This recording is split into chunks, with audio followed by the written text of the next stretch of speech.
Está el personal muy díscolo con el calor.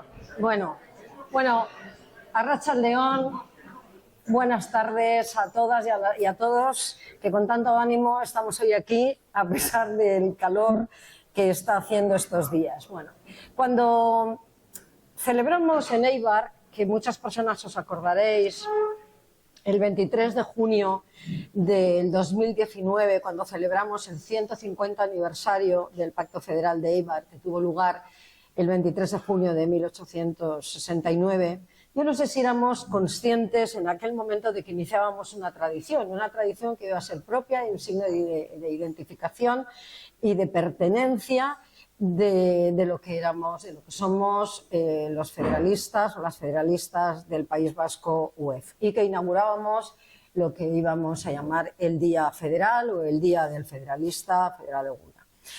Bueno, el hecho es que a pesar de la interrupción que tuvimos con el COVID, retomamos y hemos seguido organizando hasta el día de hoy esa fecha para rememorar juntas y juntos aquel pacto, el significado tan importante que sigue teniendo ese pacto en un contexto histórico muy diferente al que nos movemos nosotros, y nosotras también diríamos alimentar ese sentido de pertenencia y de continuidad. Pues tal vez nos gusta encontrarnos hoy que estamos en días pues de una mayor, no diría en días, que parece una cosa muy coyuntural, en tiempos diríamos, ¿no?, de mayor orfandad política, ¿no?, organizativa. Entonces da gusto que nos sigamos pudiendo encontrar en alguna plataforma, en alguna organización como la nuestra.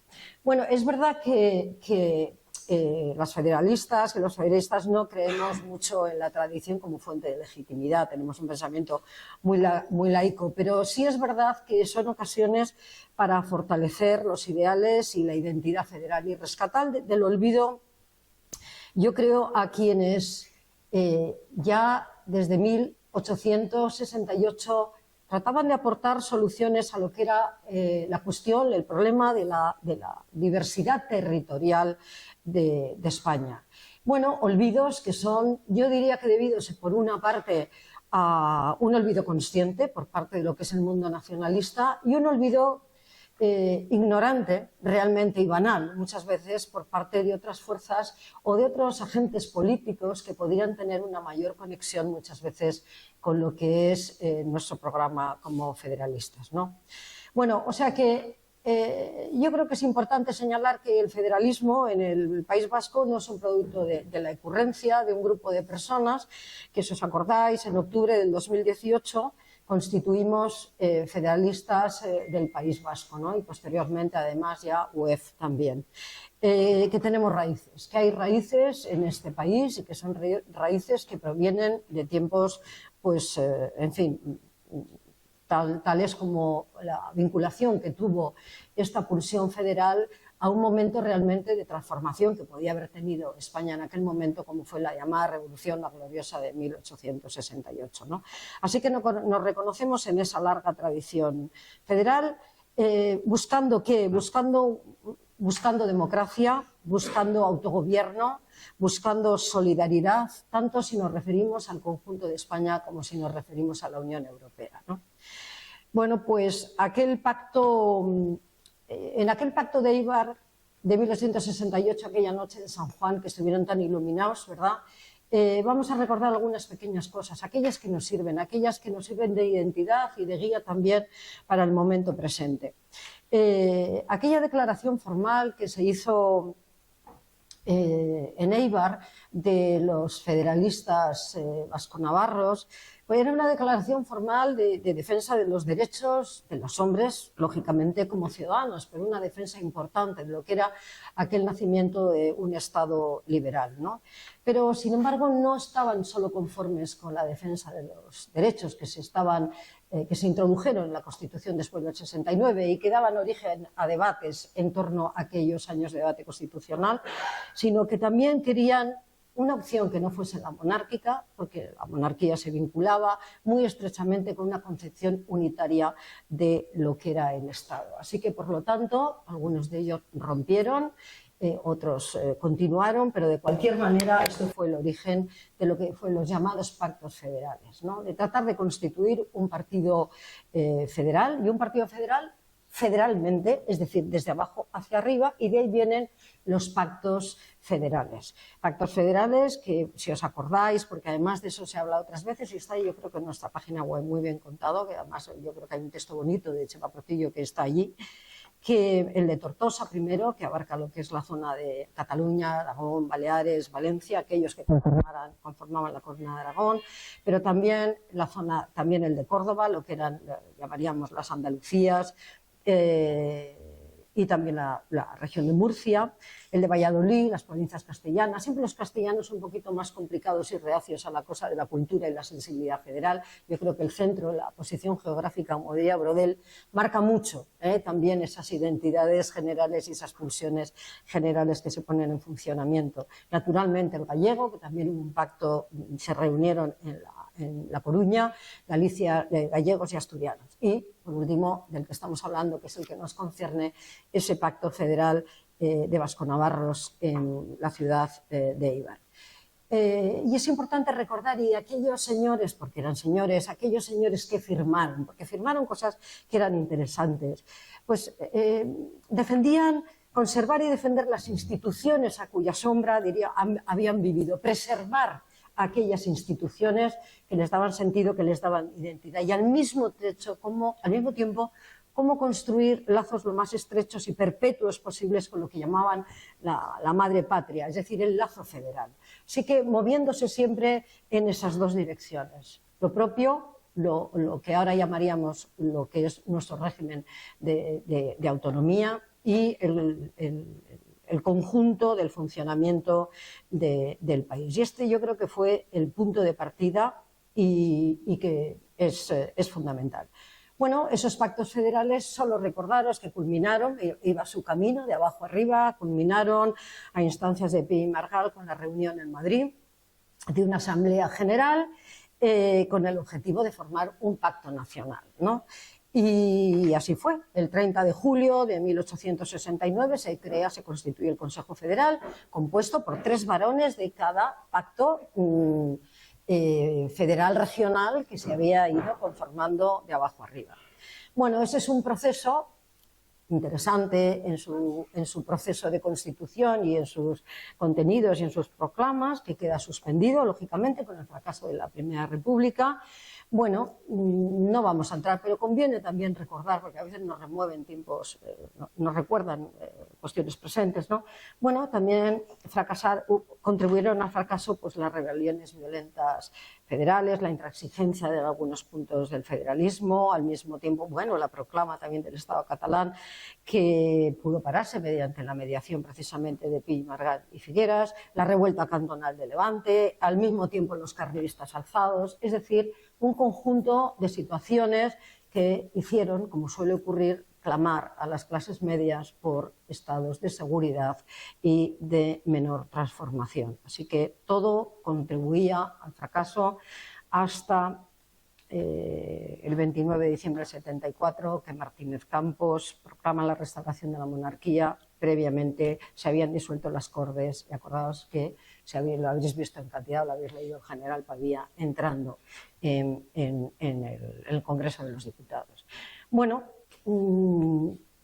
solo quiero recordar también, para que no sigamos pensando en que somos distintos, que ese ciclo restaurador que se abre en España y que acaba con aquel proyecto, aquellas nuevas ideas de cómo podía gobernarse un país en libertad, en democracia y con respeto a las distintas identidades territoriales y tradiciones de autogobierno que se venían arrastrando, quiero insistir en que era un tema no solamente que afectaba a España, sino que se trata de una crisis europea, ¿no? De todas las democracias liberales. En Francia acaban con Rosario de la Aurora después de la iniciativa tan revolucionaria y tan insultante como es la Comuna de París en el 71. Alemania vive la entrada de Bismarck y también, es decir, el miedo, como diría el historiador Hobsbawm, se apodera de las clases medias pidiendo seguridad, orden y, desde luego, ningún cambio que dé más participación a esas masas que han hecho su presencia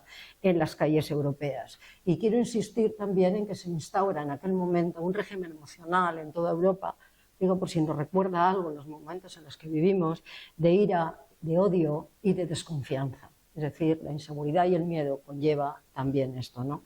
Es decir, aquella cultura del pacto social, aquella cultura rousseauiana, aquella cultura que traía la Revolución Francesa, queda completamente aplastada ante el miedo de las clases medias y, repito, se instaura ese régimen emocional de odio. Bueno,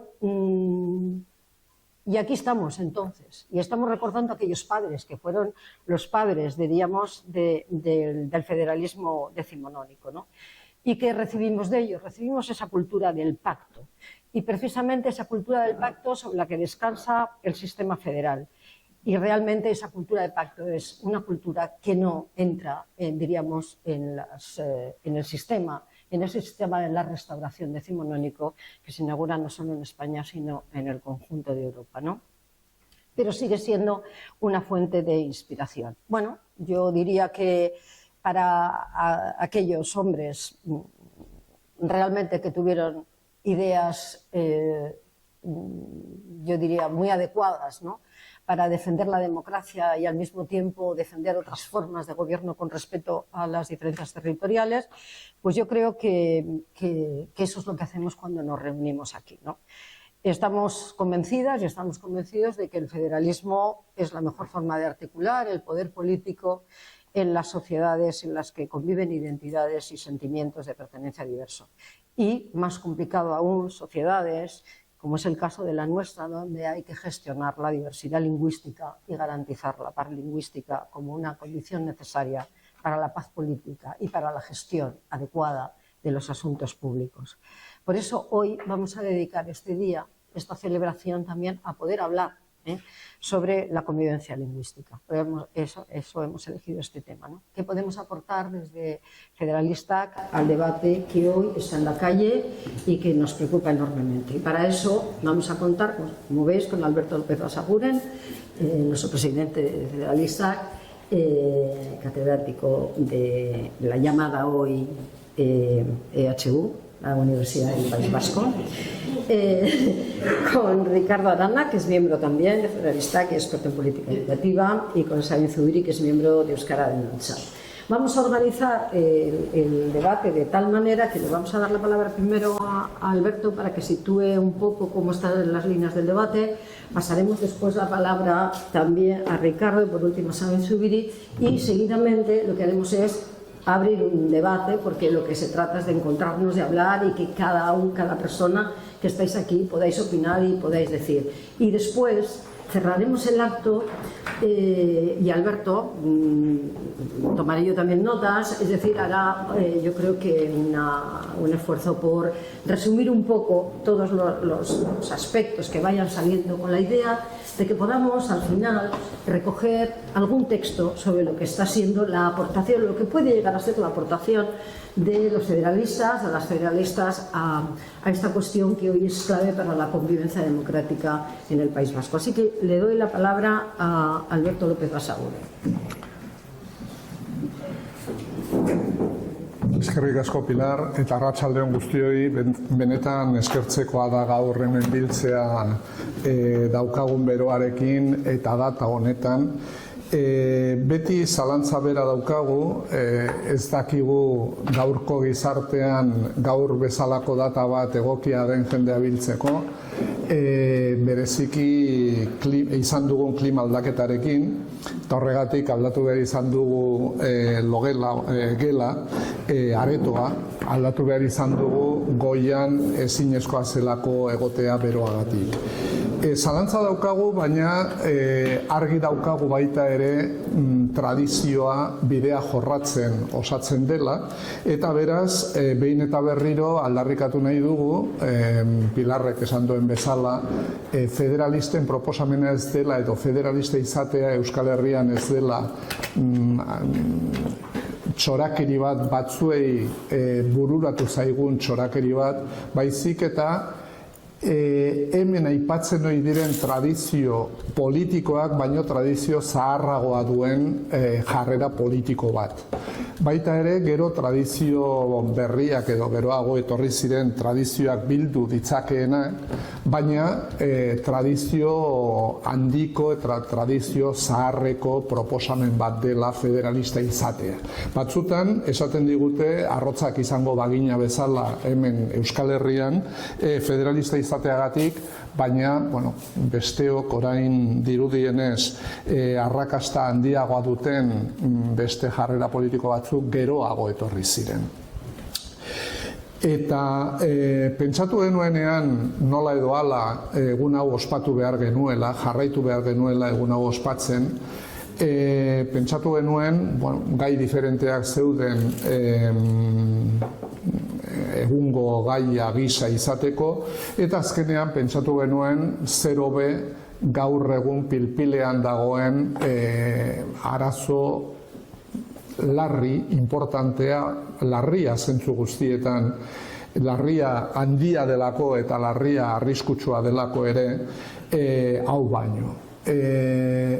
Bizikidetza baten alde hizkuntzaren inguruan. Eta proposamen federalista bat horren inguruan. Zer da federalistek horri buruz esan behar duguna? Zer proposatzen dugu benetan herri honetan bizikidetza sendoa eta demokratikoa izateko kontuan izan da hizkuntzen aniztasuna. La elección del tema, teníamos varias propuestas encima de la mesa y pensamos que lo que en estos momentos, dado el debate y dadas las cosas que están ocurriendo en nuestro país, nada más apropiado que hablar o proponer hacer un acto en defensa de la convivencia en una situación de pluralidad lingüística y precisar, qué es lo que el federalismo, qué es lo que la Asociación de Federalistas tiene que decir sobre esta cuestión. Y creemos que para poner las cosas en sus justos términos es necesario tener puntos de referencia. Y el punto de referencia fundamental en esta cuestión es, ¿cómo han afrontado esta cuestión en el mundo democrático de mayor y más sólida tradición? ¿Cómo han afrontado la convivencia en una situación de diversidad lingüística?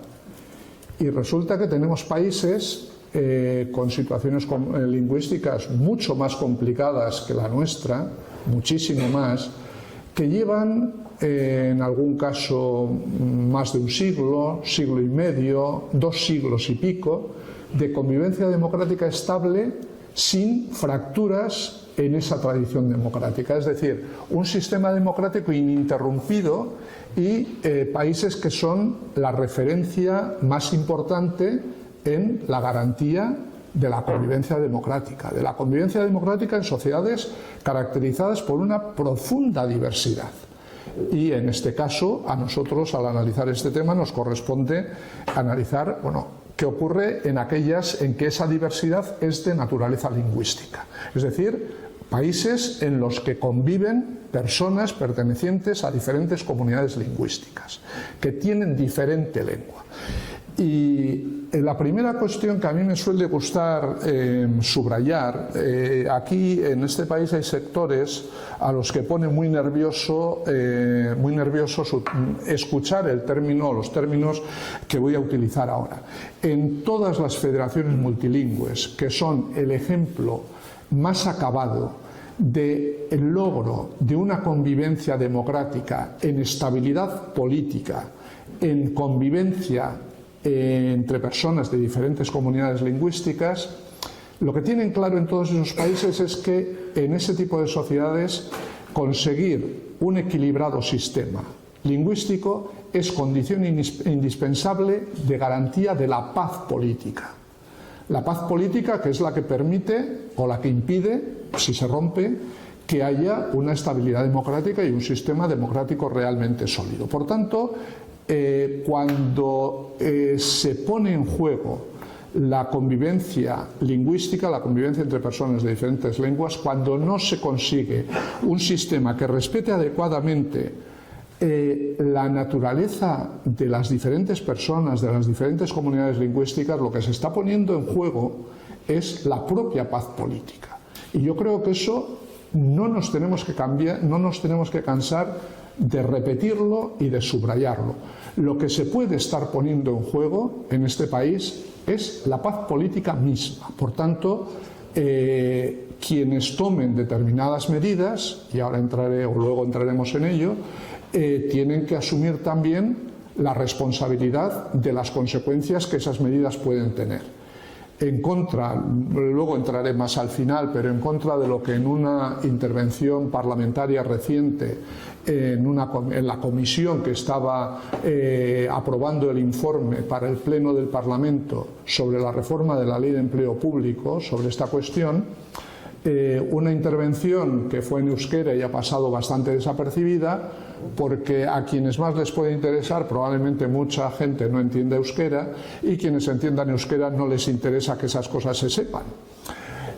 Markel Olano, portavoz del PNV, del Partido Nacionalista Vasco, en esa comisión, dijo expresamente que los nacionalistas estaban ejerciendo su mayoría parlamentaria, hasta ahí ninguna objeción que poner, pero que a partir de ahí todo el mundo tenía que cumplir, tenía que respetar, utilizó el término, tenía que respetar lo que el Parlamento había decidido o iba a decidir. Lo que ocurre es que Markel Olano entendía el respeto como cumplimiento silencioso, también no solo por parte de la ciudadanía, no solo por parte de todas las personas, desconociendo los márgenes que en las sociedades democráticas las personas tienen para, sin incumplir las leyes, en lo que las leyes deben ser cumplidas, salvo riesgo de sanción, luego puede haber reacciones en las que realmente diluyes lo que esa reforma legal o esa ley pretendía. Es decir, en el ámbito privado, en un sistema democrático, la gente se toma la revancha de aquellas decisiones que no le gustan. Y eso es perfectamente legítimo democráticamente, aunque parece que Markel Olano cree que no. Pero decía una cosa más, bueno, decía varias cosas más, pero respecto al respeto. También los jueces tenían que respetar la reforma parlamentaria, la reforma que aprobaba el Parlamento, y por tanto parecía que no podían entrar a controlar si esa reforma legal era conveniente o no. Bueno, eso es lo que está en juego en este momento. ¿Qué es lo que ocurre en los sistemas, en las federaciones multilingües? En las federaciones multilingües el fundamento esencial es respetar la realidad sociolingüística y establecer un sistema legal que se adecue a esa realidad sociolingüística, de forma que las personas pertenecientes a las diferentes comunidades lingüísticas tengan los mismos derechos en el mundo público respecto a los poderes públicos. Y eso, todas las federaciones multilingües de gran tradición tienen responden al mismo modelo. Eso significa, yo lo he definido tradicionalmente como sistemas de separatismo lingüístico. A algunos la palabra esa de separatismo lingüístico les suena como muy agresiva o provocadora. ¿Qué significa esto? Significa que los poderes públicos se establecen tanto en las relaciones de la ciudadanía con los poderes públicos, como en el sistema de enseñanza, en los tribunales, etcétera, un sistema en el que las personas de cada comunidad lingüística pueden tener esas relaciones, también los medios de comunicación públicos, en la lengua, en su propia lengua, o aquí diríamos en la lengua de elección entre las lenguas oficiales. Es decir, hay un sistema educativo en el que se estudia en cada una de las lenguas a elección de los propios ciudadanos, pero hay un sistema educativo para cada una de las lenguas, o hay, mejor dicho, hay un sistema educativo en el que cada una de las lenguas oficiales es lengua de enseñanza. Hay medios de comunicación públicos en las diferentes lenguas oficiales y respecto a la relación con los poderes públicos, cada persona puede relacionarse en la lengua de su elección. Pero en el ámbito privado, cada uno elige la lengua en la que habla. Y por tanto, uno tiene que asumir que si solo sabe su lengua, no va a poder relacionarse con ciudadanos, con vecinos que hablan otra lengua. Pero es una elección personal. Este sistema ha puesto de manifiesto algunos problemas. Tiene muchísimas virtudes porque todos los hablantes de las diferentes lenguas, las diferentes comunidades lingüísticas, son tratadas con el mismo respeto, son tratadas en plano de igualdad y hay mutuo reconocimiento entre unas y otras. Es decir, en Suiza los hablantes, iba a decir alemán, hablantes de alemán, hablantes más bien de dialectos helvéticos, que bueno, con el Hochdeutsch a veces no son fáciles de comprender, pero bueno, los de lengua alemana, digamos, o las personas de lengua alemana, saben que tienen coartado en el ámbito privado su relación, si no saben otra lengua, si no saben la de quienes hablan francés en el propio cantón, pues saben que sus relaciones sociales, pero a nadie se le ocurre pensar que la convivencia lingüística exige que los demás aprendan tu lengua. A nadie se le pasa por la imaginación. Es decir, mi derecho o el derecho de una persona de lengua alemana a vivir en alemán, no se le ocurre pensar que los francófonos, por ejemplo, en el cantón de Berna, tienen que aprender también alemán, porque claro, él tiene derecho a hablar en alemán también con ellos. No, cada uno sabe, si quiere relacionarse con la gente que habla francés, tendrá que aprender francés, y si no, sabrá que esas relaciones las tiene vedadas. Por tanto, a nadie se le ocurre que la paz lingüística exige que el otro o la otra persona aprenda tu propia lengua. No, no. Por eso digo yo, o por eso suelo definirlo, como sistemas de separatismo lingüístico. Como decía, tiene muchas virtudes. ¿Cuál es la mayor virtud de este sistema? Que las personas de cada comunidad lingüística tienen, dentro de los límites de su comunidad lingüística, es decir, en el cantón de los Grisones, que es un cantón trilingüe. Hay una lengua minoritaria, digamos, en una situación, en cierto sentido, podríamos parangonarla con el euskera, el retrorromanche. Los hablantes de retrorromanche, como en estos momentos al menos los hablantes de euskera, son bilingües de nacimiento con el alemán. Pero la mayoría es de lengua alemana, solo alemana. Y hay tres valles en los que hay minorías, tres valles de lengua italiana. Los de lengua italiana en el cantón de los Grisones saben que si no aprenden alemán, su vida en el cantón está limitada a su comunidad lingüística. Pero a nadie se le ocurre decir, no, que los hablantes de alemán aprendan italiano para que yo me pueda expandir en el cantón. Es decir, pero cada comunidad lingüística tiene pleno reconocimiento dentro de los límites de su comunidad lingüística. Tiene algunos problemas. Tiene sobre todo problemas de integración de la sociedad. Es evidente. Lo que se han planteado en estos sistemas tradicionalmente es, no podemos forzar la integración al precio de imponer obligaciones que vulneran los derechos de los ciudadanos, porque nadie tiene obligación de aprender una lengua que no sea la suya si la suya es oficial. Ahora, si la suya no es oficial, tendrá que aprender alguna lengua oficial. Se ha visto que esto es un problema, más en países como Suiza que en otros países, porque por ejemplo en Canadá la fuerza cultural del inglés hace que frente a lo que ocurría en los años 60 en Quebec, por ejemplo, en estos momentos la juventud quebequesa lo que quiere es, además de poder desarrollar su vida en francés, quiere aprender inglés bien para no tener esas cortapisas a las que me he referido, pero en sistemas como el suizo o como el belga se ha visto que esto plantea problemas de integración. Y se han empezado a ensayar, pero, y es lo que quiero subrayar, con mucha cautela, muy tímidamente, porque hay esa idea de que lo contrario significaría estar vulnerando los derechos de una comunidad lingüística que está plenamente reconocida o reconocida en plano pleno. Se han empezado a ensayar medidas. Ensayar medidas como el aprendizaje de una segunda lengua oficial obligatoriamente en la enseñanza. Tiene algunos problemas porque se plantea el conflicto entre a qué damos preferencia. Una familia, sus vástagos, ¿qué quiere? ¿Qué prefiere? Por ejemplo, en un cantón de lengua alemana.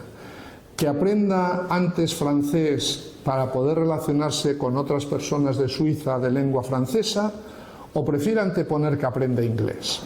En algunos cantones de lengua alemana está planteando problemas, pero hay un convenio intercantonal, ARMOS, que obliga la introducción de una segunda lengua nacional, fuera de la propia, muy tempranamente en el sistema educativo.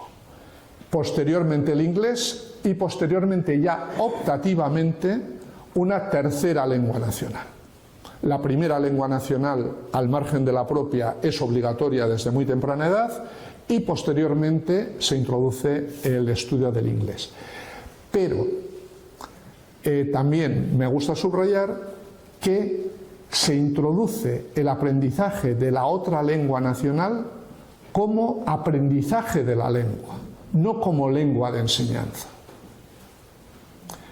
Y son absolutamente excepcionales los centros bilingües, los centros en los que se estudia simultáneamente en dos lenguas oficiales del cantón. Recientemente, yo creo que por problemas de cómo se planteó por su propia experiencia, se ha cerrado en Berna el primer centro bilingüe que había franco-alemán, porque se vio que fracasaba. Yo creo que había un problema de planteamiento, pero ese es otro problema. Pero sí me interesa subrayar la cautela con la que se intenta introducir la segunda lengua, la otra lengua nacional, digamos, como aprendizaje lingüístico. No se comete, no voy a adelantar, no se adopta jamás, salvo en algunos colegios privados de élite, para personas de nivel económico, cultural y social muy elevado, no se utiliza la otra lengua como lengua de enseñanza.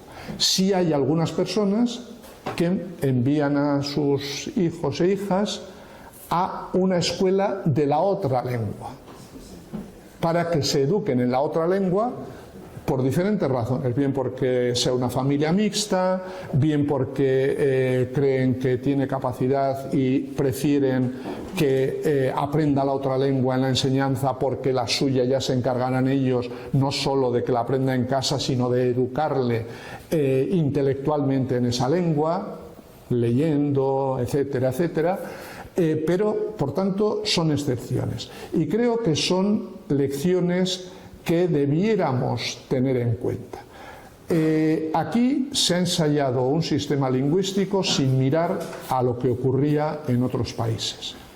Y creo que es conveniente mirar a otros países para no cometer errores y no creer que las cosas que se nos han ocurrido que hay que hacer no tienen problemas, son perfectamente gestionables, etcétera, etcétera. Bueno, no me voy a alargar más porque ya me he alargado bastante, me he desviado al principio, la fiebre me ha llevado a desviarme en lo que no tenía que hablar ahora, pero bueno, luego redondearé y para no quitar el tiempo a Ricardo y a Sara. Mila esker gonbitagatik eta saiatuko naiz labur egiten. Batez ere gela hau ez bihurtzeko logela, eta orduan jarraitu izateko.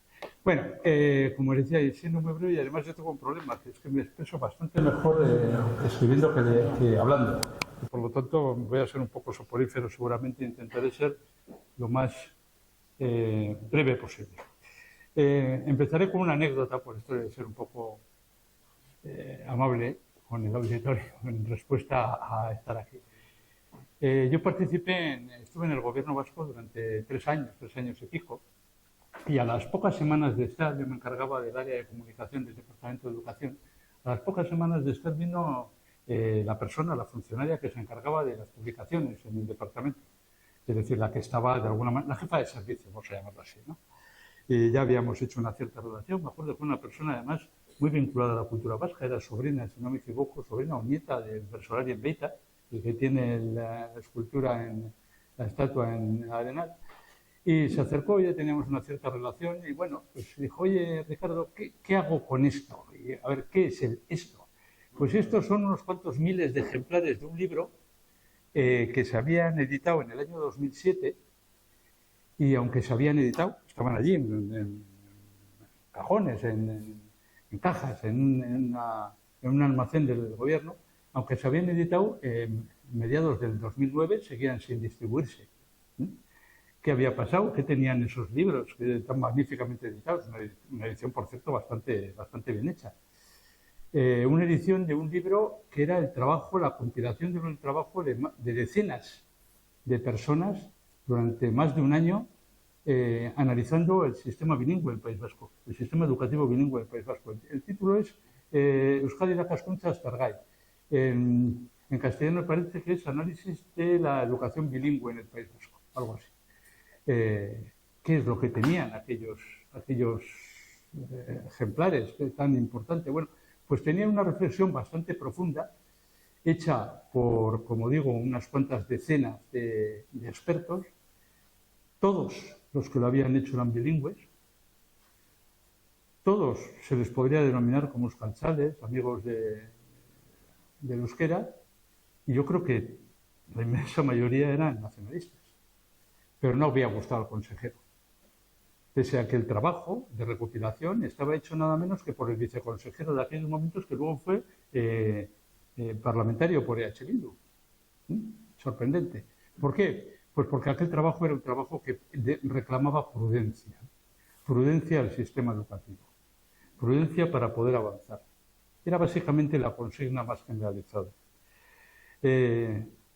Finalmente lo que hicimos fue repartirlo a los centros, no hubo más escándalo, no montamos ningún escándalo con aquel primer antecedente de un libro, de una investigación del propio gobierno vasco censurada.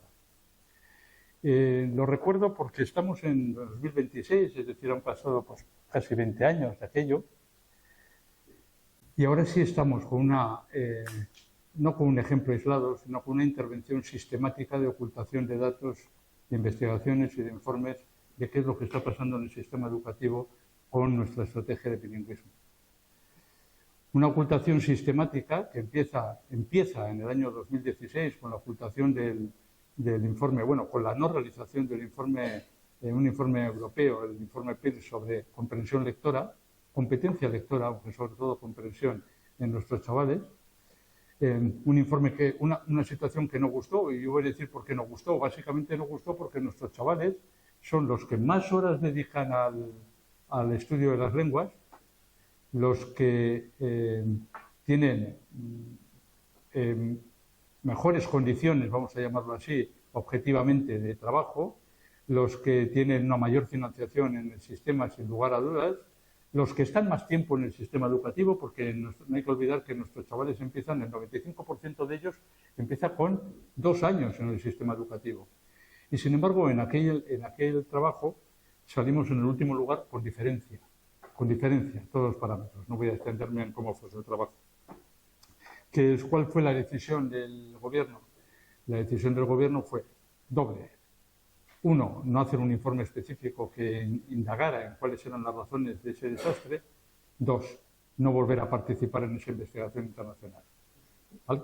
Así que la siguiente investigación, que se hizo 5 años después, ya no tuvo una muestra significativa de la población vasca. No nos quedamos ahí. Hemos ido cada vez a peor. Cada vez a peor significa, por poner el último ejemplo, uno de los últimos ejemplos, el que en la última evaluación PISA no hay informe vasco.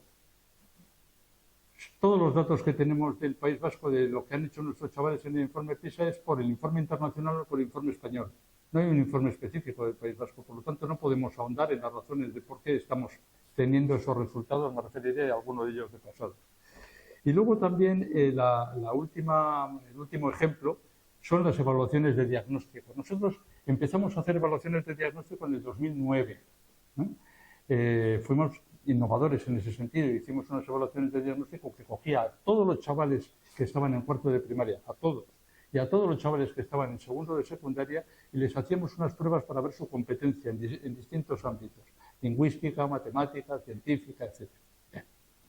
Los primeros informes de las evaluaciones de diagnóstico que comenzamos en el 2009 tendrían entre 400 y 600 páginas. Vamos a poner una media de 500 páginas. Los primeros informes, 2009, al principio se hicieron anuales, 2010, 2000, luego nos dimos cuenta que hacerlo anual era un gasto excesivo y reportaba poco interés, y los hicimos bianuales, ¿no? Se hacen bianuales. Bien. Repito, unas 500 páginas de información de cada informe. El último informe que hemos hecho, que ha hecho el Departamento de Educación, 2025, tiene 35 páginas. 535. Y de las 35, no podríamos decir que esas 35 son objetivas, no podríamos decir que son sinceras y no podríamos decir que son manipuladas. Pero eso podría ser incluso una opinión. Yo me quedo con la del experto que en estos momentos dirige al ISEIB, el Instituto de Evaluación de Alumnado, de experiencias educativas en Euskadi, que dijo: los datos a nivel de centro son los más importantes para saber si un sistema funciona o no. No hay un solo dato a nivel de centro. Con algunos datos generales, de alumnado, ni un solo dato a ese nivel que decía el director del ISEIB que eran tan importantes. ¿Por qué ocultar? ¿Por qué hacer la misma dinámica que hizo, exactamente la misma dinámica que hizo Donald Trump en los primeros días de legislatura, que lo que hizo fue arrasar con algunas bases de datos y que en Estados Unidos provocó una movilización de miles de voluntarios intentando rescatar esas bases de datos que no desaparecieran? Incluso me acuerdo de la anécdota de un investigador que llamó a su universidad diciendo: mañana van a borrar esta base de datos, por favor, ¿me podéis dejar no sé cuántos teras de información?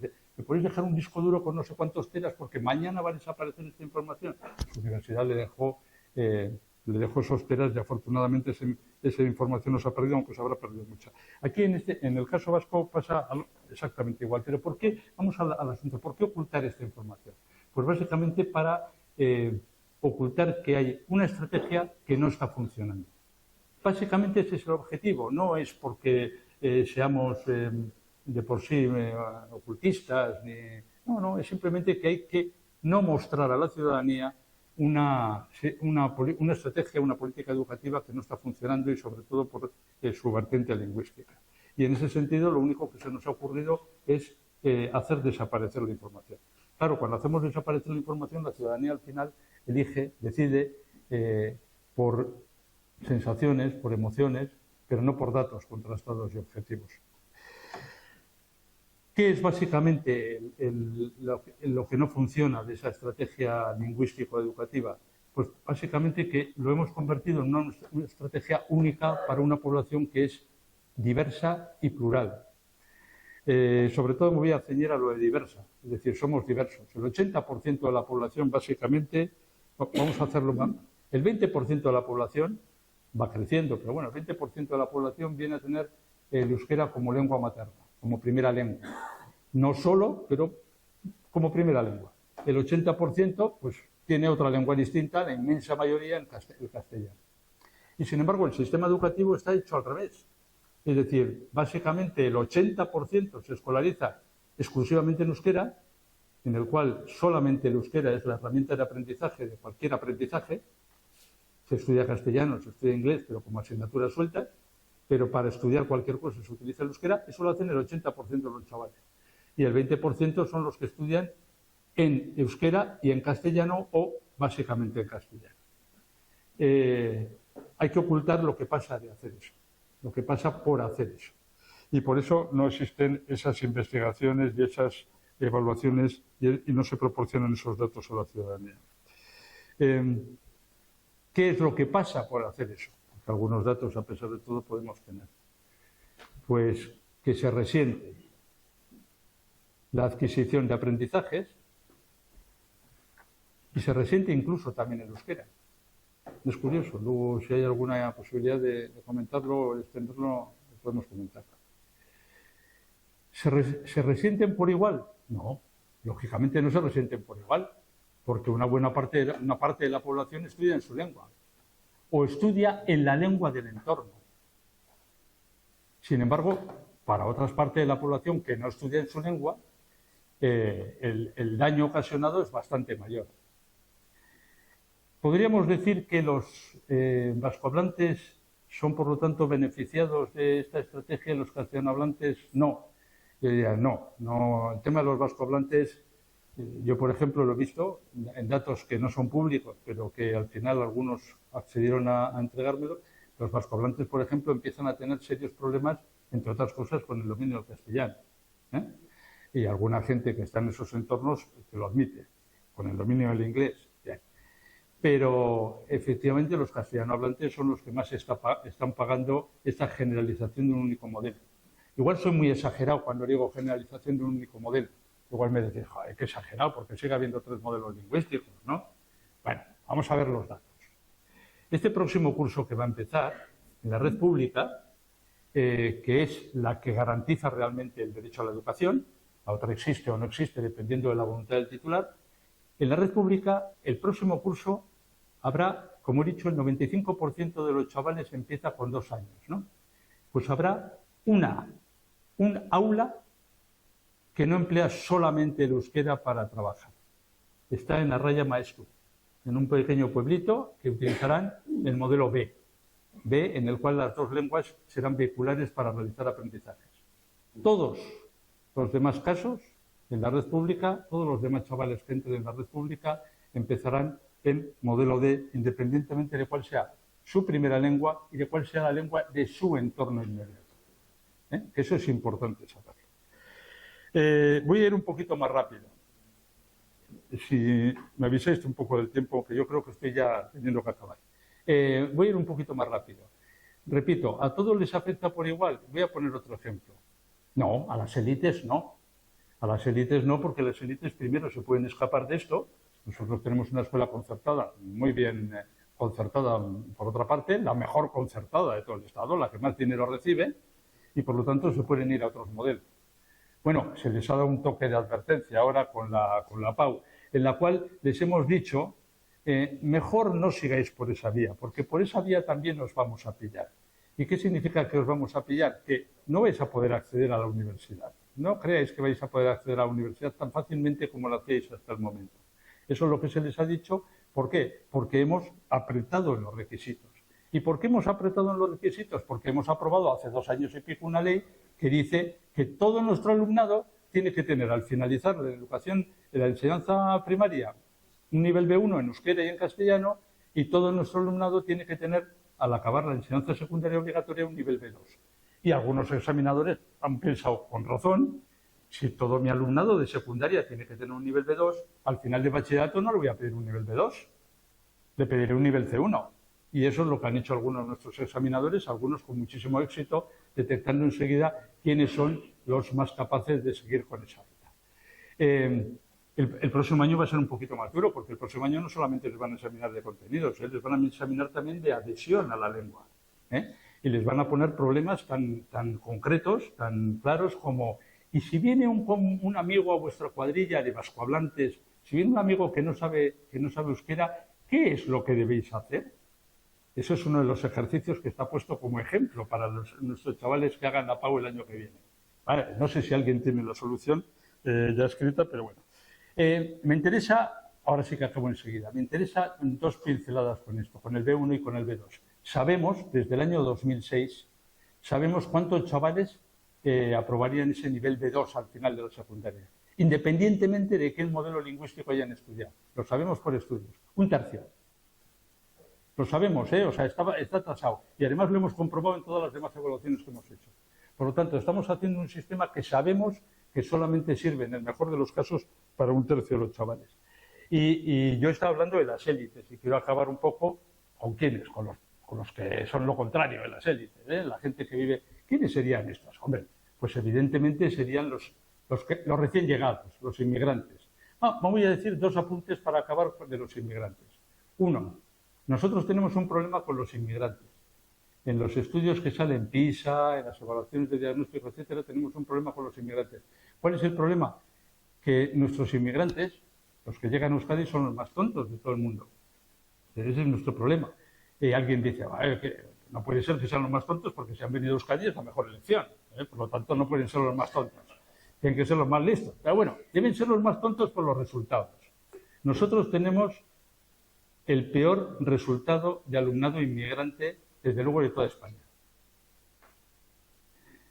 No es eso lo más grave, sino que nosotros tenemos el peor resultado de alumnado inmigrante de segunda generación de toda España. Es decir, de alumnado que ya han nacido aquí, que son, les llamamos inmigrantes porque son de origen extranjero sus padres, pero ellos han nacido aquí, en España. Tenemos el peor resultado de toda España. Por lo tanto, algo estaremos haciendo mal.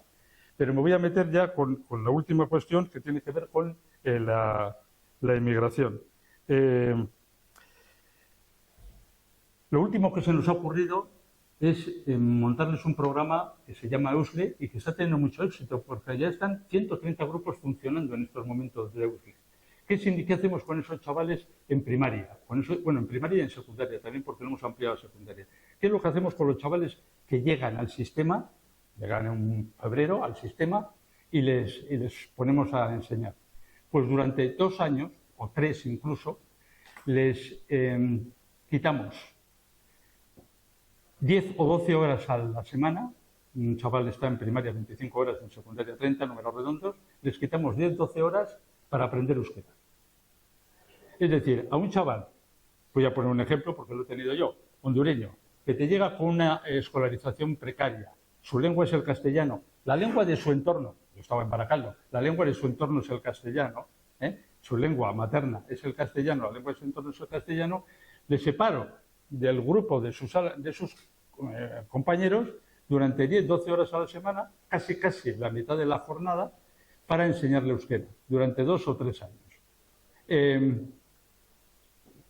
Les junto con sus compañeros para educación física, para educación artística y para lo que quede de otras áreas. Por lo tanto, si venía con una formación precaria en matemáticas, lo va a tener crudo en conseguirlo. Si venía con una formación precaria en su propia lengua y sabía escribir malamente, lo va a tener crudo para seguirlo. Eso es lo que nosotros hacemos con los más marginados del sistema. Estamos generalizando ese sistema en estos momentos con los que tienen la peor situación. Yo voy a acabar con una cosa que tiene relación, ahora se acabó, que tiene relación con lo que decía, la he buscado mientras hablaba Alberto, con lo que decía Alberto sobre la paz lingüística. Y es una frase de Michelena, yo creo que es del 90 y tantos, así, hablando del bilingüismo, y me encantaba la frase, dice, hay que evitar en lo posible roces innecesarios e indeseados, dice, porque los problemas lingüísticos se enconan y envenenan con facilidad y se convierten en disputas en que los insultos son las armas menos contundentes. Yo creo que la frase de Michelena la debiéramos recordar, aunque tenga más de 30 años de vigencia. Gracias.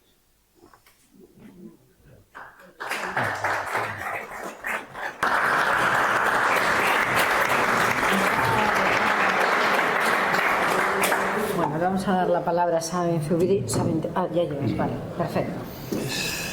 No te cortes. Venga. Bueno, ematen du Ricardo, logela honetan oraindik inor ez dagoela lotan, osea que ez da kontu makala. Ikusita ze arratzaldea egiten duen. Bueno, pues a mí me ha tocado, como miembro de Euskara Denontzat, por un Euskera sin barreras, me ha tocado hablar de hoy aquí, que agradezco la invitación en este día tan destacado, que hoy se aprueba la ley por parte de PNV con el apoyo de Bildu para poner fin al régimen que ha regido el sistema de perfiles lingüísticos durante 4 décadas. Y bueno, pues a mí me ha tocado este tema, este pulso político del empleo público. Y entonces, bueno, lo que me parece que puede ser útil es, para situar la propuesta federalista, es ver yo diría, 3 alternativas que hay en torno a cómo regular lingüísticamente el sector público. Entonces yo creo, bueno, voy a intentar caracterizar las 3 alternativas que tenemos. Estaría por un lado la idea de una administración monolingüe, una administración, aquí se habla en cristiano, hay una lengua que es común y obligatoria, y esa es la lengua en la que la gente tiene que relacionarse con la administración. Es un modelo que, cuando digo así, la gente dice, bueno, qué exageración, eso no existirá. Pues bueno, es lo que la Administración General del Estado, también en su administración periférica, en Euskadi, pues lleva practicando durante décadas. Luego comentaré algunos tímidos intentos de cambiar esto, pero en principio incumpliendo la propia ley del euskera, porque la ley del euskera del 82, este consenso que se reivindica, recogía una disposición que obligaba a la Administración General del Estado en sus dependencias en Euskadi a atender el derecho de opción lingüística entre las 2 lenguas cooficiales. Esto se llevó al Constitucional y el Constitucional avaló ese artículo de esa disposición de la ley del euskera. Y entonces, bueno, eso ha sido incumplido. Yo creo que, bueno, me parece que es una gran contradicción. Yo creo que de algunas de las organizaciones, yo creo que sindicales y políticas y tal, pues la incapacidad que ha habido durante estas décadas a darle la vuelta a esto, ¿no? Es verdad que ha habido... Bueno, la Administración tiene como un mini punto en la movilidad interna, los concursos de traslados de la Administración General del Estado, que dan como un mini punto el conocimiento de las lenguas cooficiales. Es verdad que ha habido de manera inconexa y sin objetivos muy definidos para garantizar la atención bilingüe, ha habido como cursos que se ofrecían al funcionariado intermitentemente, pronto aparecían cursos, desaparecían cursos, pero bueno, con un objetivo un poco planificado de que ese conocimiento pudiera ir orientado a organizar eficientemente los servicios para que aquella persona que quiera la Seguridad Social o que quiera coger la cita del DNI, pues y quiera ser atendido en euskera, pues pueda hacerlo, ¿no? Hasta el punto ni se intenta que cuando llamas a los teléfonos de la Administración General del Estado en sus dependencias en Euskadi, es que las grabaciones telefónicas ni plantean la posibilidad del euskera, ni en el primer mensaje siquiera, o sea, está planificado en ningún momento, ¿no? Es verdad que en los últimos años se anunció, o sea que fueron 2 mandatos cortos, el ministro Iceta anunció que iba a hacer un plan masivo de formación de funcionarios, de posibilitar la formación de los funcionarios de la Administración General del Estado. No ha tenido luego continuidad con los siguientes responsables, y hubo una idea especialmente, en mi opinión, especialmente interesante de la ministra Batet. Curiosamente, no curiosamente, los dos provienen del PSC de Cataluña, yo creo que para la sensibilidad de la convivencia plurilingüe, y planteó una idea que luego voy a citar, que es la idea de un plus salarial para el desempeño de funciones en determinados puestos en donde sea necesario para la atención y el conocimiento de las lenguas cooficiales, ¿no? Lo planteó, pero también fue corto su mandato y luego desapareció esa idea, ¿no? Es el plus salarial, que es una práctica que tiene la Administración canadiense. Es novedoso, aquí o te lo piden o te lo puntúan para acceder al empleo, pero lo de que hay un plus salarial me parece una idea interesante que luego voy a retomar citando a Andoni Unzalu, que hace años reivindicó esta medida, ¿no? Bueno, ya digo, ha habido como algunos intentos, los últimos alguno más, pero el balance es que después de 44 años desde la aprobación de la ley del euskera, a final de año se cumplirán los 44, bueno, pues ha habido un incumplimiento, ¿no?, de esas obligaciones elementales de poder ser atendido en la administración en la lengua oficial que elige el ciudadano o la ciudadana. Entonces, bueno, ahí tenemos un modelo, ese es un modelo. Esto es, no se garantiza la atención bilingüe. Si aleatoriamente te encuentras con algún empleado de la Administración General de Estado que te atiende en euskera, pues muy bien, habláis los dos allí. Nosotros, yo tengo un compañero que trabajó en la Administración General de Estado, ¿no? Yo trabajo en la Diputación Foral de Guipúzcoa, fue transferido y tal, y decía que a él le tenían como localizado que sabía euskera. Entonces, cuando venía alguien, no, vete allí, vete con José Luis, que él sí sabe, ¿no? Pero bueno, sin ningún tipo de planificación mínimamente seria de cómo tiene que ser atendido. Y termino, que es una pena, porque yo creo que podía haberse demostrado cómo de manera mucho más fácil, de manera mucho menos lesiva, yo creo que para otros derechos en juego, como los derechos laborales, se puede garantizar la atención bilingüe para una realidad lingüística como la nuestra, ¿no? Pero bueno, eso no se ha hecho y bueno, pues ese es un modelo que considero que bueno, no responde a las obligaciones básicas de la convivencia plurilingüe, ¿no? Luego tendríamos el otro modelo contrapuesto, y luego al tercero iré al modelo, a la propuesta que yo creo que una propuesta puede ser federalista. El segundo modelo contrapuesto es lo que esta mañana, el proyecto que tienen desde hace años un sector muy importante del PNV y Bildu, ¿no? Que es que sea obligatorio para poder trabajar en el sector público el conocimiento también del euskera, ¿no? Entonces, bueno, ese es el planteamiento. Yo creo que abiertamente en el caso de Bildu, así lo plantean en su proposición de ley, de manera más soterrada, en nombre de la autonomía, pero cuando vas a las administraciones donde ha ejercido Markel Olano, allí se ha pedido el 100%, o sea, que es lo que ha hecho siempre y lo que pretende que la ley se lo permita, ¿no? Entonces, bueno, aquí, claro, se plantea la idea de que la administración tiene que ser un arnasgune, ¿no? Lo curioso es que utilizan el concepto arnasgune cuando en principio el creador del concepto arnasgune, Mikel Zalbide, siempre dice que considera que eso no es un arnasgune. Él se refiere a los arnasgunes como aquellos pueblos, zonas territoriales donde hay una hegemonía total del euskera, ¿no? Dice que no debe ser utilizado para decir que la escuela o que el ayuntamiento tiene que ser un arnasgune, ¿no? Y él muchas veces se ha quejado de esto y ha dicho que no tiene que ser utilizado, pero bueno, así lo utilizan los promotores de estas medidas. Y bueno, tendría que ser un arnasgune. Claro, la consecución de este arnasgune puede ser conseguida a través de medios democráticos o a través de medios antidemocráticos, a través de medios legítimos o de medios ilegítimos. Yo creo que uno de los ideólogos precursores que estuvo en contra del planteamiento de la ley del euskera lo indicó Chillardegui, ¿no? Chillardegui, cuando se aprobaron las leyes lingüísticas bálticas, él hizo unos artículos diciendo que ese era el modelo. El modelo báltico, ese era el modelo, y no la floja ley del euskera de 1982, ¿no? Que reconocía derechos a los ciudadanos. Lo que hay que hacer es la hegemonía total de una lengua en un territorio y la exclusión de aquellos que no lo saben. ¿En qué se concreta esto en las leyes bálticas? Por supuesto, no trabajas en el sector público, pero no solo eso.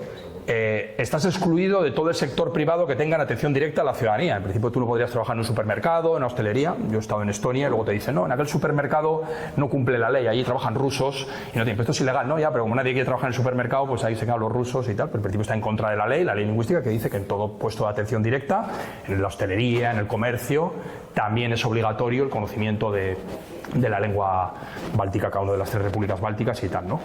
Pero no solo dan un paso más.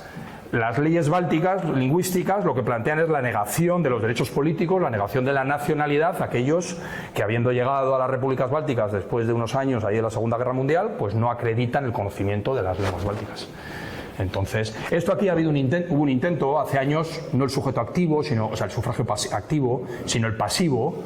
La Diputación Foral de Guipúzcoa, en la que yo trabajo, cuando estaba gobernada por Bildu, llevó una propuesta al Parlamento, el subdirector de euskera planteó que fuera requisito para poder ser concejal en Euskadi el conocimiento del euskera. O sea, sería la negación del sufragio pasivo, el poderte presentar a las elecciones si no sabes la otra lengua, ¿no?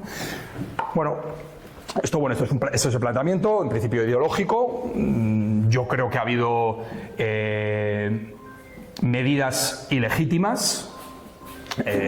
Hace ya 10 años hubo un ERE en Radio Euskadi con la exclusión de un montón de trabajadores por la no acreditación del C2.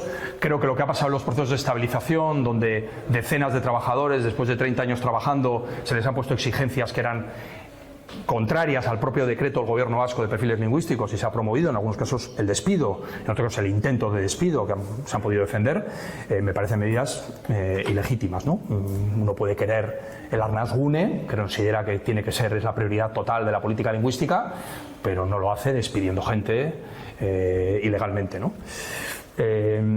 Sobre este proyecto del Arnasgune me parece también que es importante, yo creo que hay que pedir incluso a los que quieren democráticamente, sin despidos ilegales, sin negar los derechos de ciudadanía a aquellos que no conocen el euskera, yo sí me parece que hay una primera réplica que es la coherencia por su parte. Quiero decir, si alguien pretende que el Ayuntamiento de Barakaldo sea un Arnasgune donde solo pueda trabajar la gente que sabemos euskera, me parece que es lo mínimo que se puede pedir que esos partidos políticos, en sus sedes, en sus bachokis, en sus periódicos de partido, como Dei y Agara, sean Arnasgunes. Me parece que es una cosa mínimo. Es decir, si tú y pretendes que las administraciones de todos, las administraciones comunes, sean un Arnasgune, primero, en las aquellas que controlas tú como partido, pues tendrán que ser un Arnasgune, ¿no? Me parece que eso es una cosa mínima a la hora de discutir este proyecto, que en principio mayoritario desde el punto de vista político de las administraciones como Arnasgunes, ¿no?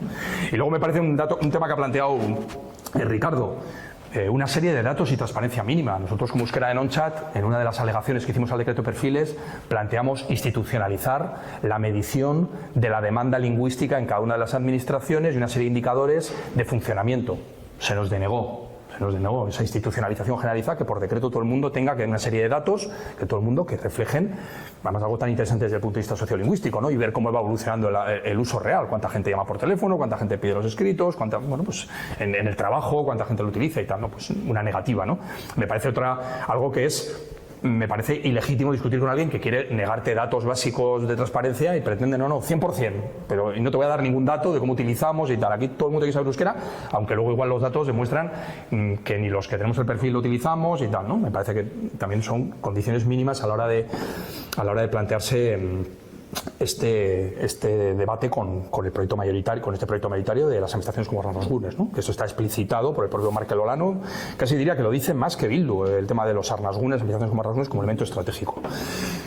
Y bueno, frente a eso termino, ¿no? Estos dos modelos, ese modelo de administración general del Estado monilingüe, esa idea de Barnetegui administración, donde aquí solo podemos estar la gente que sabemos euskera, que incluso algunas objeciones para que sea legítimo, que planteaba, y me parece que desde el punto de vista de los valores federalistas, de los valores pluralistas, yo el planteamiento que nosotros hacemos de euskera en OnChat planteaba bien los dilemas que hay en la experiencia comparada, Alberto, ¿no?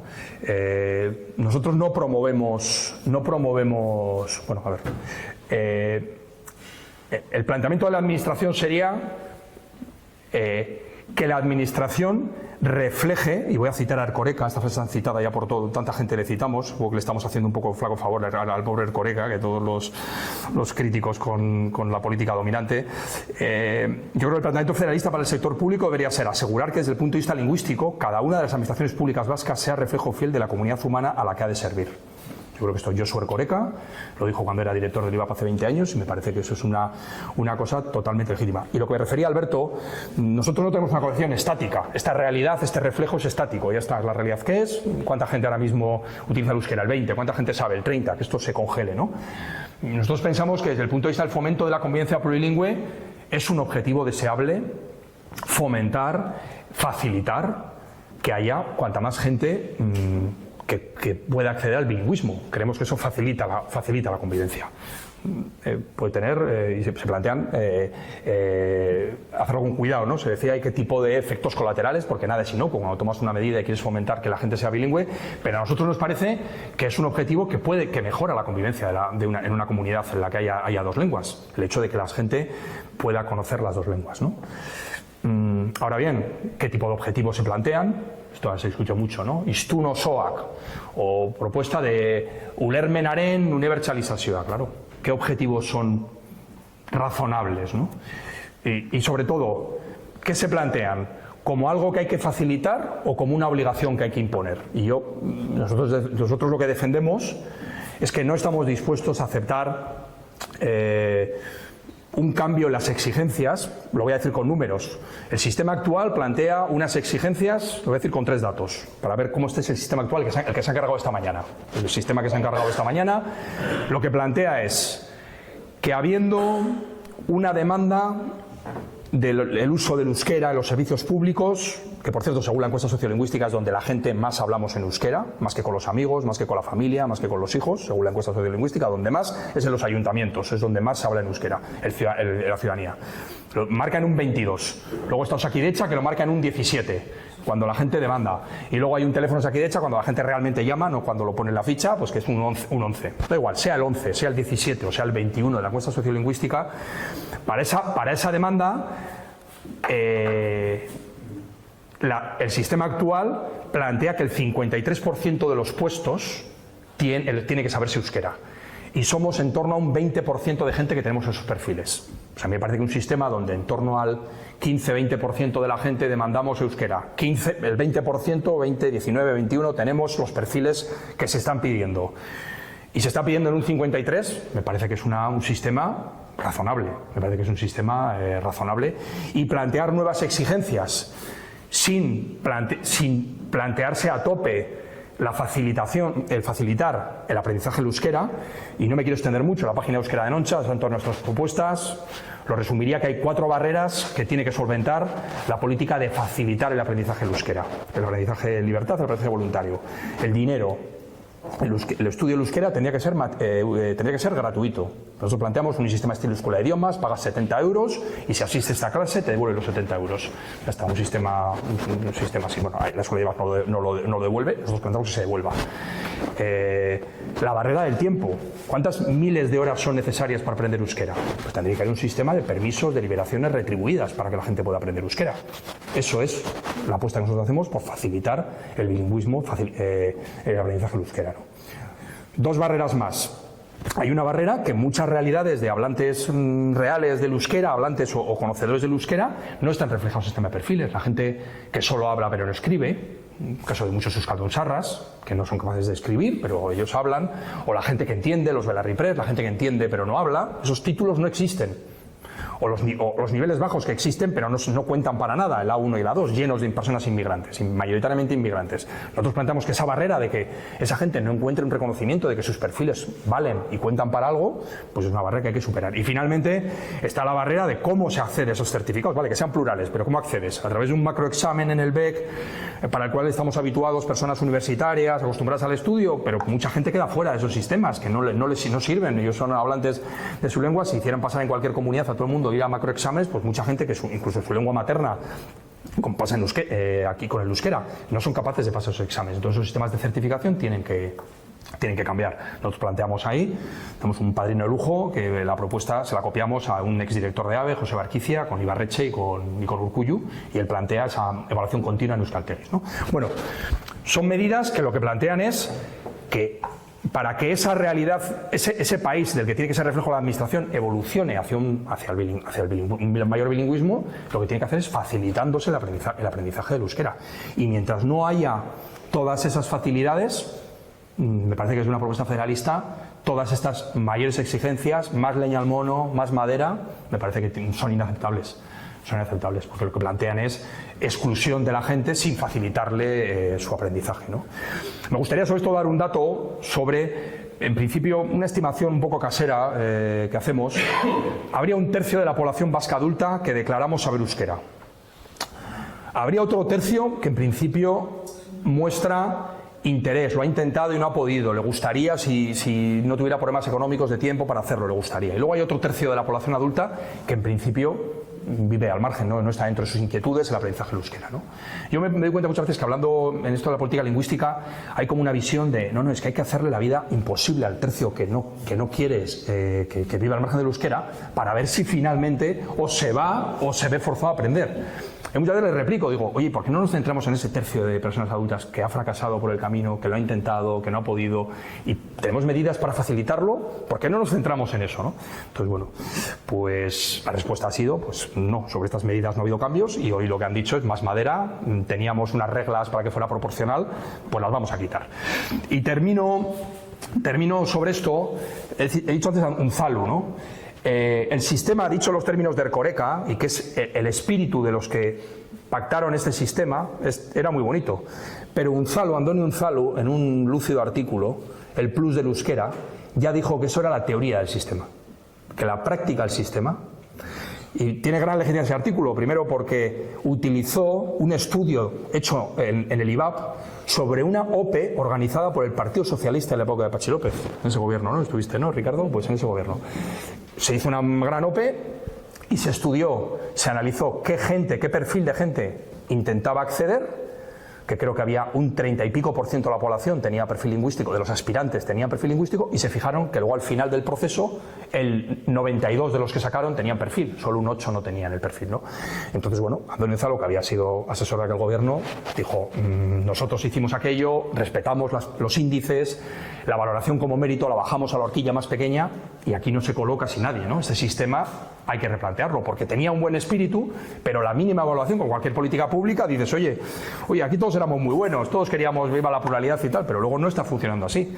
Y bueno, y en ese sentido me parece una gran oportunidad, el gran error político que me parece que comete el PNV y Bildu, tenían la batalla esta ganada y bueno, el sistema en la práctica estaba funcionando para sus objetivos y bueno, han decidido cargarse el sistema y creo que es una oportunidad para otros sectores sociales, sindicales y políticos pues de decir, bueno, pues el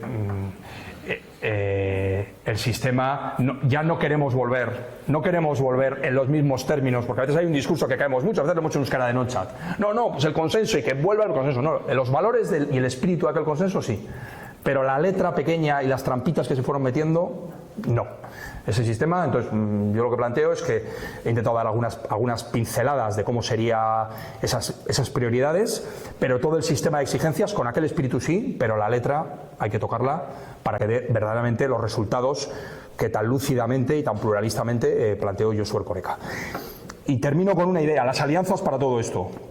Yo creo que las reflexiones más lúcidas históricamente, habéis citado a Michelena antes, yo creo que las reflexiones más lúcidas a favor de la convivencia plurilingüe han venido del nacionalismo, destacadamente el nacionalismo heterodoxo de Euskadiko Ezkerra. No es casualidad que tanto con el gobierno del Partido Socialista como gobiernos de PNV haya habido responsables de cargos de Euskadiko Ezkerra en aquellas políticas. Creo que es donde más se hizo unas reflexiones interesantes, pero del nacionalismo democrático, Michelena, el propio Erkoreka que estamos citando, yo creo que hay valores y hay visiones que son muy compartibles desde una visión federalista, pluralista de convivencia. Y creo que es una alianza fundamental a la hora de enfrentarnos a la alianza de esta mañana, que es otro nacionalismo, el de Bildu, con sus diversidades internas, pero con su hegemonía clara, y el del PNV, más pendular, con más sectores, pero claramente el que tenía el timón esta mañana, pues es el sector que es. Y eso nos ha tocado, no se eligen, los momentos no se eligen ni las batallas que ellos han elegido esto, y lo que toca ahora, yo creo que desde la perspectiva federalista, es actuar, que no pase como si no hubiese pasado nada. Yo creo que es una formalización muy grave de una visión muy excluyente del país y creo que tiene que ser respondida en consecuencia. Así que animo a que dejéis vuestros datos en la página Euskera Non-Chat, os metéis en Google, os apuntáis vuestros datos, recibéis información de nuestras actividades y es momento de actuar. Yo creo que estamos ante 2 años fundamentales a la hora de este pulso, los sectores pluralistas o el federalismo pluralista sea el que consiga hacer avanzar sus posiciones. No soy excesivamente optimista, pero creo que ellos no están tan fuertes como aparentan en todo este tema. O sea que animo a que demos batalla democrática en este tema.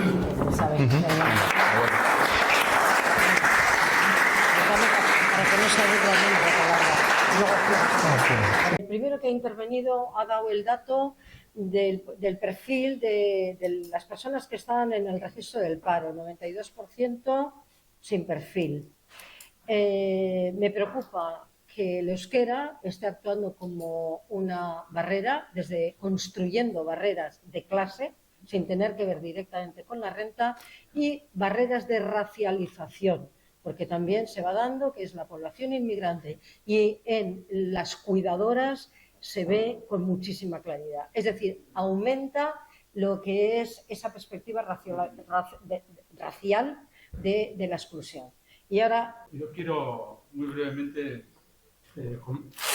intentar responder a 2 o 3 cuestiones de fondo que creo que había en las intervenciones. La primera, el euskera, la discusión lingüística, no está funcionando como un problema de comunicación. Nosotros no tenemos un problema de comunicación que estamos intentando resolver. Nuestra política lingüística hoy, no en el 82, en el 82 queríamos construir una, no sé si una utopía o no sé cómo, realmente decíamos, vamos a intentar entre todos comunicarnos un poco mejor. Ese era el problema. Se trataba de que los vascohablantes, sobre todo, que eran los que tenían más dificultades de poder expresarse en su lengua en todos los lugares, pudiesen hacerlo. Y pudiesen hacerlo sin que aquello supusiese una pérdida de derechos de los castellanohablantes. Ese sueño utópico yo creo que ha avanzado mucho. Es decir, tenemos más capacidad ahora, por ejemplo, de entendernos, si fuera ese el problema. Pero no es ese el problema. El problema es que se está utilizando la lengua como una herramienta de clasificación, no como una herramienta de comunicación, que era lo que pedía y siempre ha demandado Michelena en sus escritos, sino como una herramienta de estratificación, de clasificación social, que tiene que ver con lo que ahora mismo estaba planteando Rosich. Se trata de poner en la cúspide a un grupo de personas por una razón de cuna, porque supuestamente esa razón de cuna coincide. Además, hay algunas cuestiones que tienen que ver sociológicamente con el nivel sociocultural. Por lo tanto, ahí es donde tenemos el problema, en mi opinión. Y por lo tanto, eso no nos va a resolver la IA, ni ninguna otra aplicación, ni nada, porque hay un problema político. Es para qué utilizamos la lengua. Si el problema fuera para utilizarla para la comunicación, tendríamos distintas posibilidades que ahora mismo no están sobre la mesa. Pero lo estamos utilizando para otras cuestiones. Otra cuestión que yo creo que se ha manifestado respecto a la opinión pública, etc. Yo no he dicho un dato de opinión pública que me parece relevante. Se ha hablado del deustobarómetro, que me parece muy bien, porque indica que el número de personas que realmente está a favor de lo que ha pasado esta mañana es bajo, no bajo, bajísimo. Pero yo voy a decir otro dato para darnos cuenta de cómo se está actuando contra una mayoría social. Antes comentaba que el 80% de los chavales en nuestro país ya están en modelos de inmersión en euskera, pese a que no es su primera lengua ni la lengua de su entorno más inmediato, de la mayoría. ¿Eso es lo que piensa la sociedad vasca? Hace 4 años, el Esforo Monzón Lab, que yo creo que ya el nombre ya dice de por dónde van los tiros, que era un gabinete sociológico, junto con un grupo de profesores de la universidad, del colectivo Parque Altus, desde hace tiempo ya hace lo que se llama el naciómetro. El nombre ya lo dice todo. Se trata de ver cómo se percibe eso en la construcción nacional. ¿Vale? Hizo un trabajo, el naciómetro, y le salía lo siguiente. El 39% de la población pensaba que lo que había que hacer en educación era un modelo básicamente de inmersión en euskera. Sobre todo, no decían totalmente, pero sobre todo estudiar en euskera, el 39%. El 28% de la población pensaban que había que hacerlo en 2 idiomas, que sería un poco el equivalente del modelo B, en euskera y en castellano. Y el 27% de la población pensaba que había que hacerlo solamente en castellano.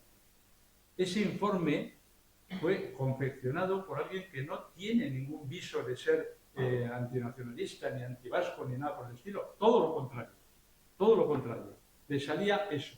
¿Por qué con ese dato el 80% de nuestros alumnos está estudiando exclusivamente euskera? Por la presión social y política que ejercen determinados colectivos y por la ocultación de los datos que se está realizando de forma sistemática. Y también por la percepción, y con eso ya se acabo, de que igual esto, sobre todo para determinados grupos sociales, igual sirve para colocarnos mejor. Entonces, si sirve para colocarnos mejor, vamos a sufrirlo y a hacerlo. No para incrementar el conocimiento y sobre todo el uso del euskera. Porque el sistema, sobre todo hay una cuestión, el sistema no está funcionando ni siquiera para el euskera. Os doy el dato, con esto acabo. Hace 15 años podríamos estar hablando de un 60% de alumnado en formato de inmersión, estudiando en euskera. El número total de alumnado que estaba en el nivel inicial de euskera era el 30%. Es decir, con un 60% de gente estudiando solamente en euskera, había un 30% del total que no pillaba nada de euskera. ¿no? Ahora tenemos, como digo, el 80%. El número de gente que está en el nivel inicial es el 50%. No está sirviendo ni para el euskera, como decía hoy, no está sirviendo ni para el euskera, ni está sirviendo para el resto del aprendizaje, ni siquiera para nuestra élite, ¿eh? Y acabo ya con el último dato. Nuestros centros públicos, en el informe PISA, nuestros centros públicos están en los peores lugares de conocimiento en matemáticas, en lenguas, etcétera, de todos los peores. Nuestros centros privados, concertados y magníficamente pagados, están en los últimos lugares. No en los penúltimos, no, en los últimos lugares si miramos al resto de sus compañeros de centros concertados de toda España. No está sirviendo para nada el sistema, ni para el euskera, ni para el conjunto de aprendizajes, solamente está sirviendo para una cuestión, para clasificar a la sociedad vasca. Y lógicamente, en el último lugar están los últimos que llegan.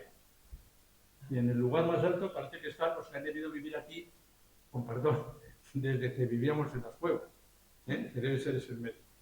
Pues nada. Venga, sí. Tengo que poner esto. Sí. Está conectado, ¿no? Sí. No, este que está verde, toma. Vale. A ver, con algunas cosas, Javi, a ver, un matiz, el dato, los datos de Lanbide sobre personas paradas, el 90% declara no saber euskera.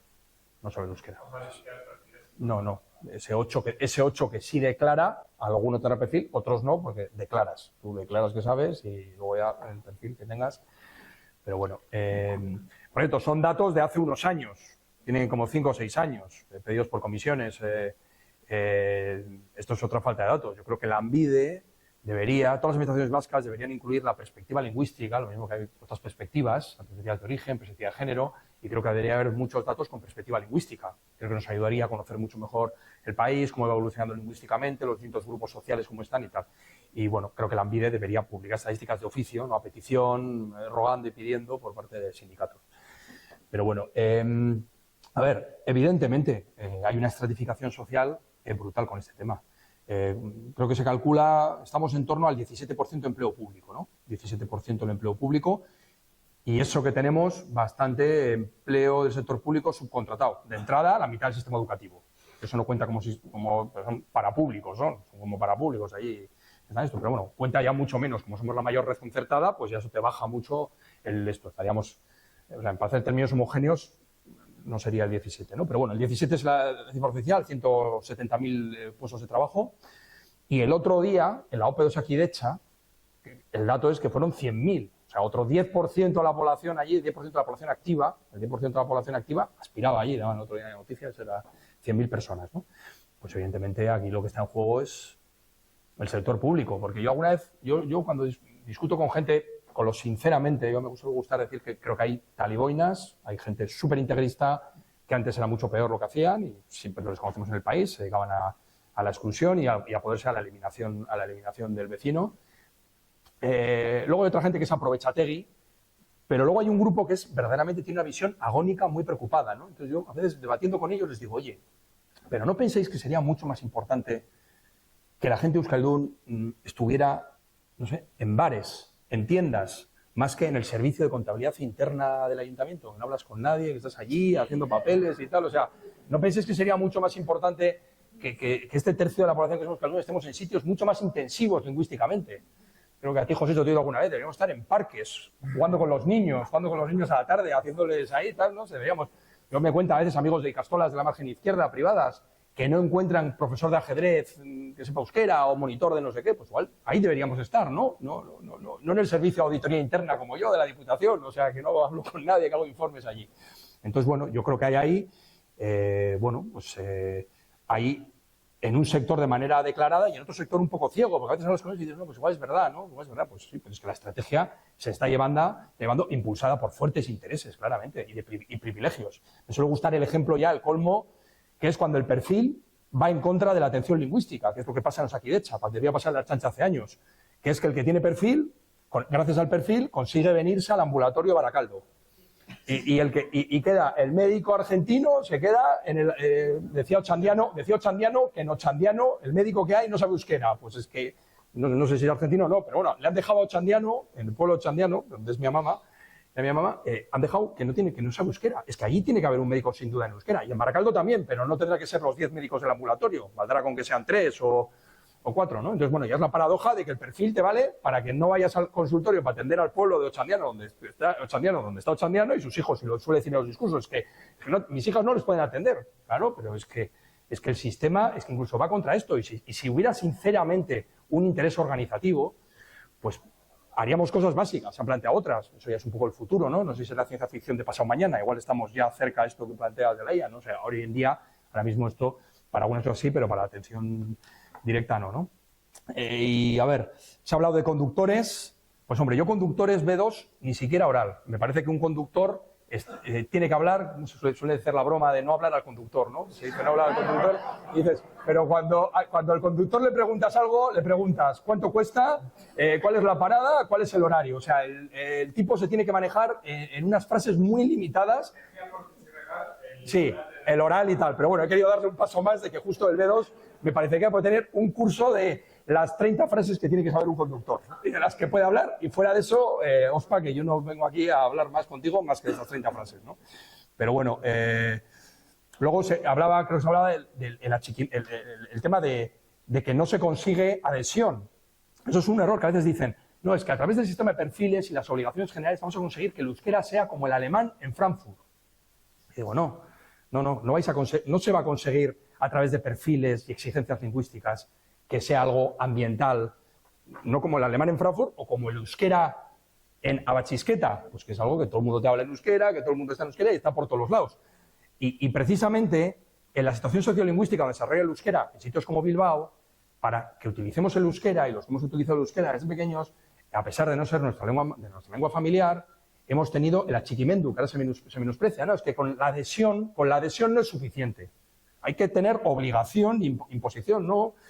Tú en un sitio donde la hegemonía es el castellano, salvo que tengas una adhesión a esa lengua, pues mucha gente, de hecho los estudios de Yurrebaso lo que indican es que muchos hablantes en euskera, a pesar de tener más facilidad de hablar en castellano, utilizan el euskera por una adhesión a la lengua. Y claro, las medidas impositivas no fomentan la adhesión, evidentemente. Me parece una estrategia errónea para la inmensa mayoría de las zonas sociolingüísticas donde está en una situación minoritaria el euskera, ¿no? Lo que preguntaba la periodista del Salto, pues si Bildu gana las elecciones desde el punto de vista lingüístico, bueno, siempre hay margen de empeorar, pero creo que el PNV está decorando bien todas las oficinas para que cuando entre Bildu haya muchas cosas que no tenga que tocar. O sea, yo creo que hay reformas que se están adelantando ya, que el propio PNV está preparando para que diga Bildu, hombre, pues está preparado ya. Justo lo que quería ya está hecho. Mira, esto que quería yo, pedir ese nivel, que sea los chavales, los perfiles para todo Dios y tal, ¿no?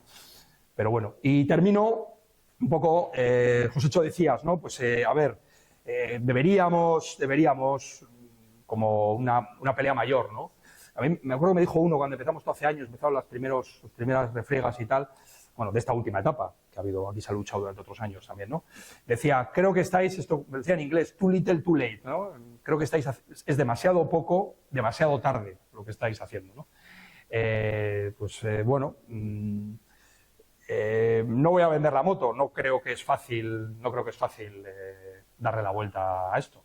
Lo que creo es que el margen para responder de manera digna con una alternativa con unos principios federalistas, pluralistas y dar un pulso político en términos para incomodar a muchos jaunchos de este país que han humillado. Yo que en otra de mis actividades soy sindicalista, he visto gente humillada laboralmente con situaciones dramáticas de manera totalmente injustificada, de manera ilegal, y creo que hemos podido parar los pies en algunos casos y creo que podemos plantar la cara en muchas mayores condiciones. No voy a vender la moto de que el partido se puede ganar, pero igual en vez de perder 12-1, pues bueno, se puede hacer en unas condiciones más equilibradas del debate y de los resultados finales de las políticas que se lleven a cabo. Aurrak ikasatue, euskaraz mintzatzen.